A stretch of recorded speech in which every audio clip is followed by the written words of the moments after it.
Deixa eu só ajeitar aqui, gente, rapidinho.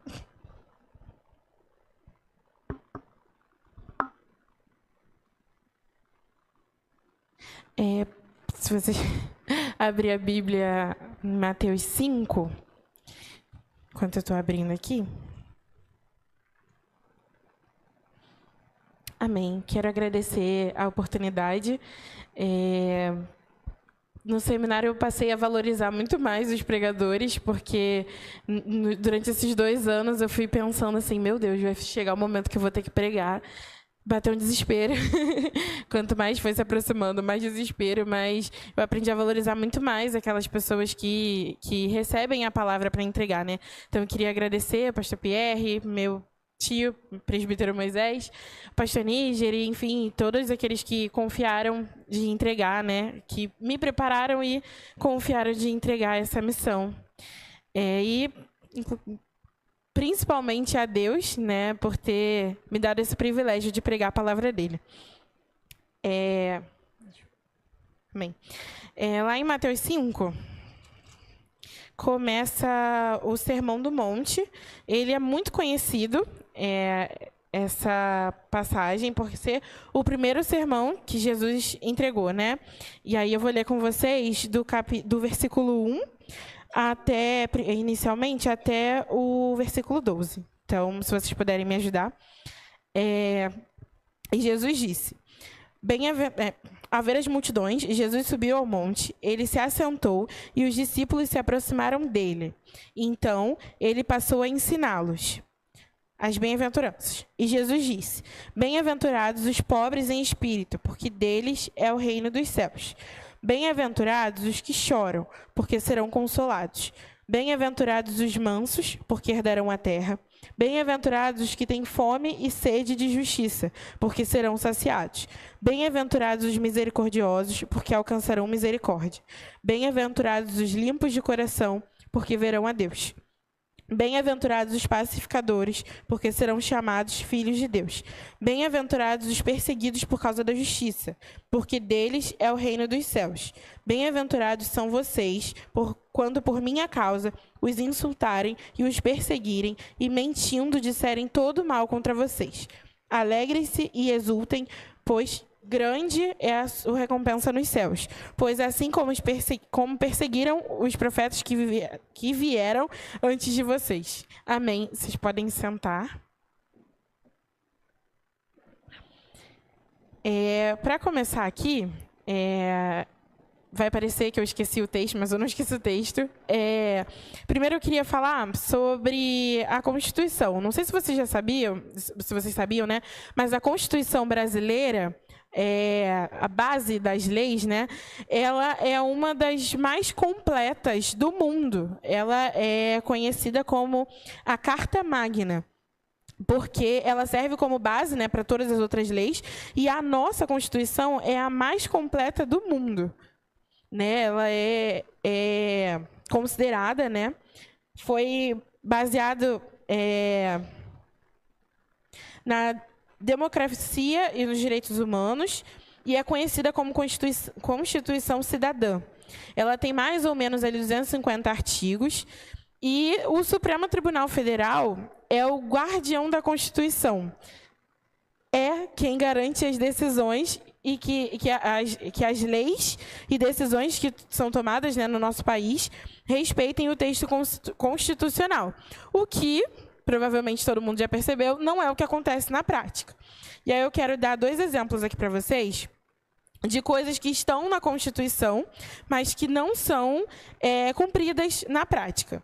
Lá no artigo 6 está escrito que são direitos sociais a educação, saúde, alimentação, trabalho e moradia a todo cidadão brasileiro. Isso é cumprido 100%?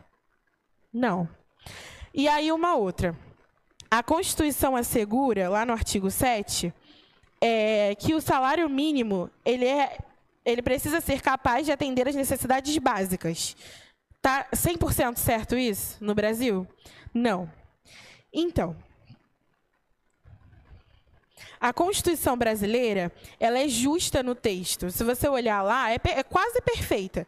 Tudo que tem lá protege as pessoas, protege criança, protege idoso, protege adulto, protege todo mundo.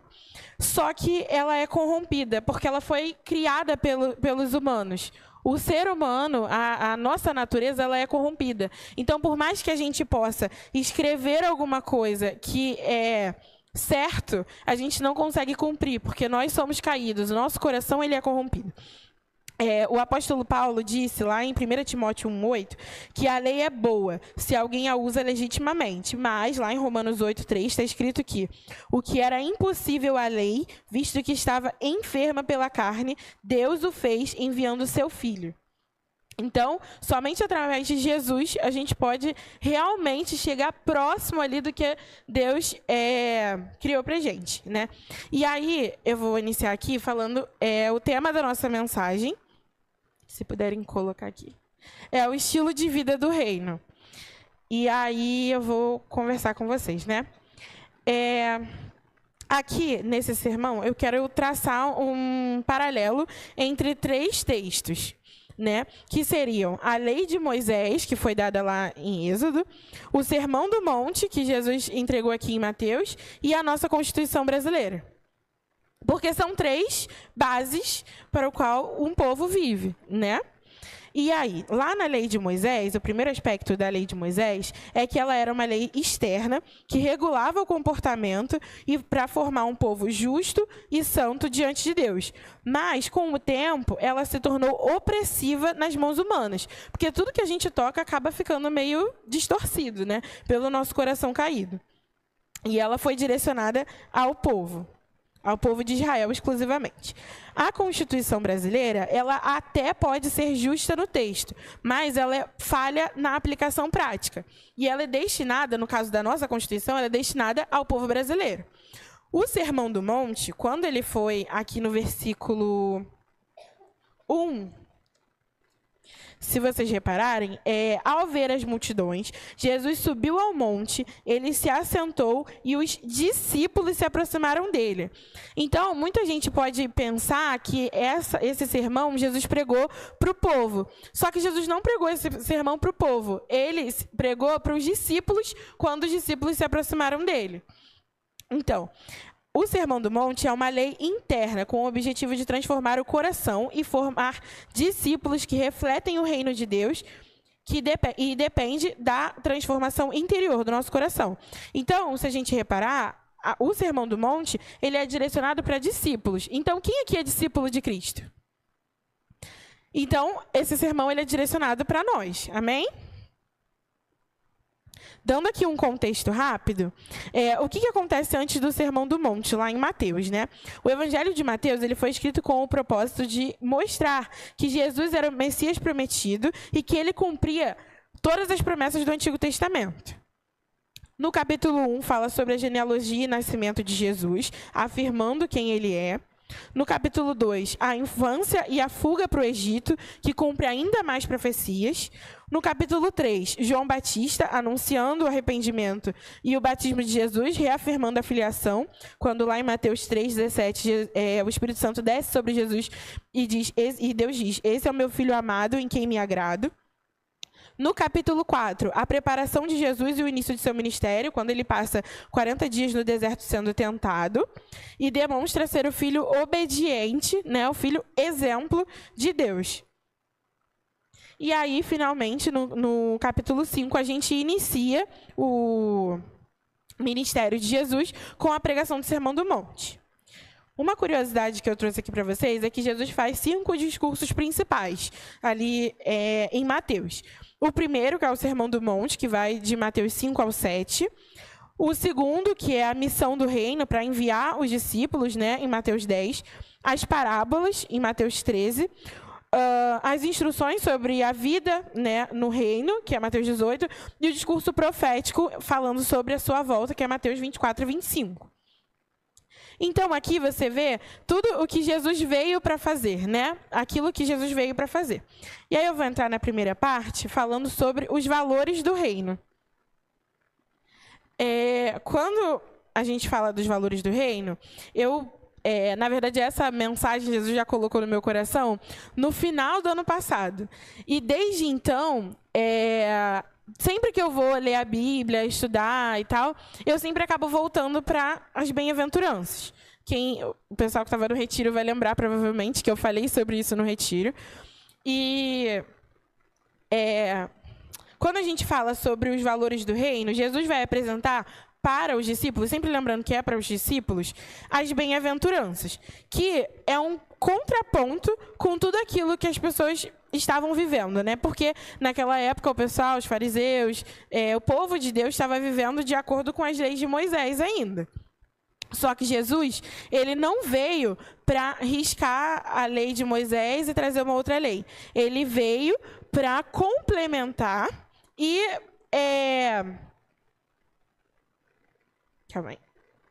para complementar e propor uma mudança, né? Ele não veio para mudar 100%, né? Então, vou começar aqui a falar com vocês sobre as bem-aventuranças e as mudanças ali que Jesus está trazendo para a gente. Lá no versículo 3, Jesus diz: bem-aventurados os pobres em espírito, porque deles é o reino dos céus. Ali, ele traz, né, o reconhecimento de que nós somos espiritualmente pobres e necessitamos de Cristo para ser justificados por Ele e, assim, alcançar a Deus, né? Porque nós fomos separados. A Bíblia diz que nós fomos destituídos da glória de Deus. Então, nós precisamos de Jesus, né, para reconhecer que nós somos espiritualmente pobres. Bem-aventurados os que choram, porque serão consolados. No nosso mundo, chorar é uma coisa ruim. Mas não necessariamente com Jesus chorar é uma coisa ruim, né? Até porque nós temos a certeza que Ele tem o controle de todas as coisas. Então, existe consolo em chorar por Cristo. Chorar na perseguição, na falta de algo, na perda de alguém, sabendo que nele há esperança. E aí lá em Apocalipse diz, né? Apocalipse 21:4. E ele enxugará dos olhos toda a lágrima. Não haverá mais morte, nem tristeza, nem choro, nem dor, pois a antiga ordem já passou. Nós não precisamos mais nos desesperar, entendeu? Porque Jesus é a nossa esperança. Bem-aventurados os mansos, porque herdarão a terra. Aprender com Jesus na ausência de agitação. Quando eu peguei pela primeira vez, assim, eu pensei que manso era uma pessoa calma, né? E eu pensei assim, aqui que lascou, porque eu não sou uma pessoa calma. Só que aí, quando eu peguei essa parte que fala, né?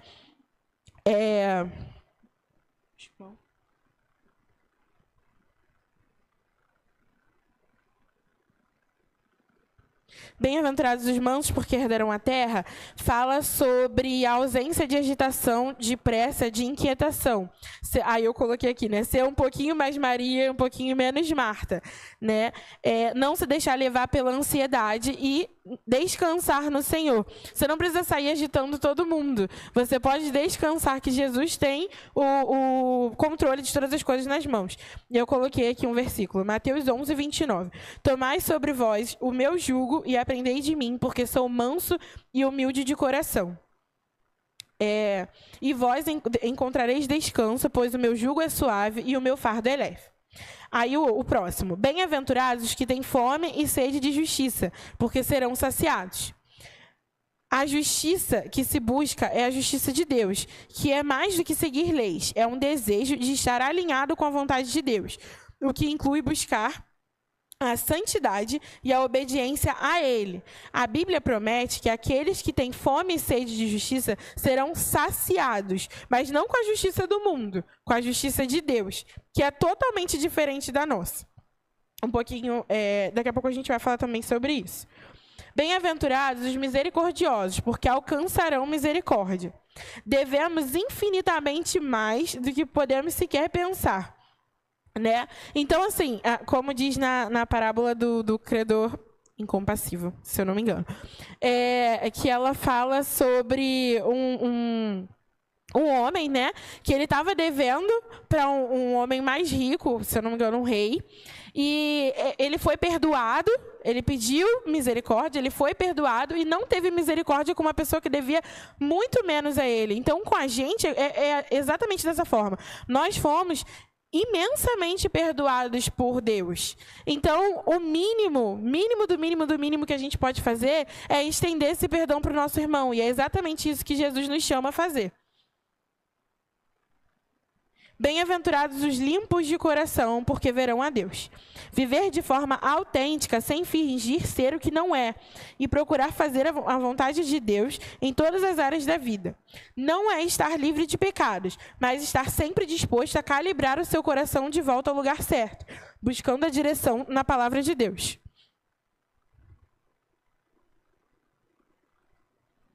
Aí eu peguei aqui o exemplo de Paulo, lá em Filipenses 3:12. Não que eu já tenha recebido isso ou que já tenha obtido a perfeição, mas prossigo para conquistar aquilo para o que também fui conquistado por Jesus. Então, entender ali que a gente não vai ser perfeito, mas está sempre buscando ser cada dia mais parecido com Jesus. Bem-aventurados os pacificadores, porque serão chamados filhos de Deus. Os pacificadores, assim como os mansos não procuram inquietação, os pacificadores não semeiam contendas, mas sim pontes. Eles agem como ministros da reconciliação, trabalhando para unir pessoas em vez de colocar uma contra as outras. Né? Então, ser pacificador é buscar estar ali juntando pessoas, buscar estar ali consolando, cuidando e não causando o caos. Né? Não foi para isso que Deus me chamou você. E aí, finalmente, bem-aventurados os perseguidos por causa da justiça, porque deles é o reino dos céus. E bem-aventurados são vocês, quando por minha causa os insultarem e os perseguirem, e mentindo disserem todo mal contra vocês. E aí, depois de dizer isso tudo, que é completamente estranho para a gente ouvir que eu vou ser bem-aventurada se me xingarem, bem-aventurada se mentirem, bem-aventurada se me perseguirem, porque Jesus deixa um consolo no final, que ele diz, um conselho, né? Alegrem-se e exultem, porque é grande a sua recompensa nos céus, pois assim perseguiram os profetas que viveram antes de vocês. Aqui, Jesus redefine o ser abençoado, o bem-aventurado. Não é bom ter ou poder ter bens ou poder, mas ter um coração totalmente moldado por Deus. E aí, eu vou entrar na segunda parte, que é falando sobre a mudança que Jesus está propondo. Aqui, Jesus traz 6 exemplos de justiça verdadeira. Jesus aprofunda os mandamentos que já foram conhecidos. Então, quando ele fala, ouviste o que foi dito, eu, porém, vos digo. E aí, mostrando que o pecado nasce no coração. E a mudança que ele está propondo também é do nosso coração. Então, lá nos mandamentos, né, quando ele diz, não pode se irar. Aqui Jesus está dizendo, se você pensou, você já está cometendo assassinato no seu coração. Isso já está errado. Então, não ao adultério. Se você pensou, você já está pecando. Então, Jesus propõe ali uma mudança radical, de você nem pensar em fazer, porque se você pensar, você já está pecando. Né? Os casos de divórcio, ali já tem uma desvalorização de vínculo. Cuidado com os juramentos, ser sincero, não é a questão de ver depois se você cumpriu ou se você não cumpriu. É de no seu coração, quando você faz o juramento, você já ter no seu coração assim, o meu sim é sim e o meu não é não. Essa é a postura verdadeira que Jesus está propondo. Rever a vingança, que é substituída pelo amor. Ainda que a lei me permita, né, lá, o olho por olho, dente por dente, ainda que a lei me permita isso, o meu coração não pode ser assim. Eu preciso substituir a vingança pelo amor. Ainda que a vingança seja justa. É essa mudança que Jesus está propondo. O amor aos inimigos. Então, a nossa tendência, quando a gente tem um inimigo, né, é o quê? Se afastar. Mas o que Jesus está propondo é a proximidade, né? O reflexo, é responder com amor. Então, ele eleva a ética do reino de Deus, mostrando que em Jesus nós podemos ser diferentes. E aí eu vou para a parte 3, que é o que eu posso fazer a partir de agora, né? O que fazer a partir de agora. Então, depois que Jesus fala isso tudo, até o capítulo 12, logo no capítulo 13, ele já diz, Vocês são o sal da terra. Ora, se o sal vier a ser insípido, como lhe restaurar o sabor?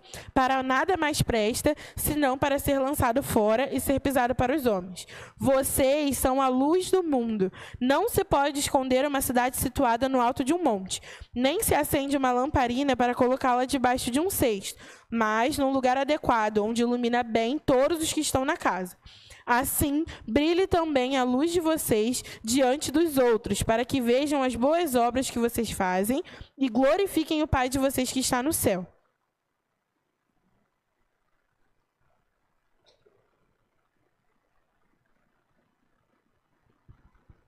Amém. O discípulo de Jesus, ele deve ser influência transformadora na sociedade. Então, assim, voltando lá ao assunto da Constituição. A nossa Constituição, ela é quase perfeita, mas ela não funciona. Por que ela não funciona? Porque quem está aplicando a sociedade, ela é corrompida. Então, se eu e você buscarmos ser mais parecidos com Jesus, obedecer às leis que ele nos traz, né, ser exemplo, ser espelho de Jesus, ser luz de Jesus nessa terra, a gente pode transformar o mundo. Não se acende uma lamparina para colocar debaixo de um cesto. Deus não nos acendeu, não pôs luz no nosso coração para a gente se esconder, como a Raíssa disse, aqui nas quatro paredes. Deus nos colocou como luz nesse mundo para iluminar as trevas de lá de fora, né? Então, quando a gente vê isso, né, quando Jesus propõe isso, Jesus ele não veio abolir a lei, mas cumpri-la plenamente. A verdadeira justiça deve ir além das aparências dos fariseus, né? Além dessas quatro paredes. Jesus não veio simplesmente para bater de frente com os fariseus e causar uma confusão, né? Jesus não veio para separar, né? Ele veio para ser pacificador, assim como nós devemos ser. Uma vez, conversando com o pastor Diego, ele me disse que, até mesmo quando Jesus expulsou o pessoal que estava vendendo lá no templo, Jesus fez por zelo na casa de Deus. E naquele momento, Jesus não tinha perdido o controle. Não foi com ira, foi pelo zelo com a casa de Deus. E estava totalmente controlado. Foi isso que o pastor Diego me falou, né? Jesus ali estava totalmente controlado. Nem naquele momento ele perdeu o controle. Então, essa ação foi uma manifestação, né, de zelo pela casa de Deus. Jesus não estava tomado por ira pecaminosa ou descontrolada, mas agiu com um sentimento de justa indignação e zelo profundo pela santidade da casa de Deus. A sua ação foi um ato profético e pedagógico, não um ataque violento e descomedido. O foco é na intenção do nosso coração, não só no cumprimento externo. Não adianta nada eu chegar e dizer que vou fazer de tudo, eu chegar e dizer que vou ser pacificadora, que vou sofrer pelo nome de Deus, que vou ter misericórdia, que vou ter fome e sede de justiça, que vou chorar, se eu não estiver chorando pelo motivo certo. Porque dentro do meu coração tem que ter essa mudança. E aí, basicamente, o que Jesus faz é um chamado para a transformação. O Sermão do Monte, ele não é igual à lei de Moisés e à Constituição. O Sermão do Monte, ele é Jesus propondo uma mudança, propondo um novo estilo de vida. E aí, como diz, né, o tema da mensagem, o estilo de vida do reino. E aí, qual é o estilo de vida do reino? Ele traz a ideia de um novo coração.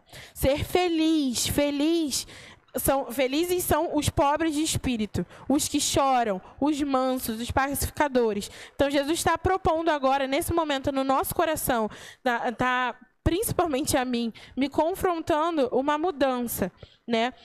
Nessas palavras que soam como contradição, ele revela a lógica do reino de Deus, que a verdadeira felicidade não está em ter, mas em ser. Ser dependente de Deus, ser transformado por Ele e ser instrumento nas suas mãos. Por isso ele diz, vocês são o sal da terra, vocês são a luz do mundo. Não é uma ordem, né, de parecer sal e luz, não é uma ordem. A partir de agora você tem que chegar com uma lanterna. Não é. É uma ordem de uma identidade. Isso tem que nascer dentro do seu coração. Essa mudança tem que ser dentro do nosso coração.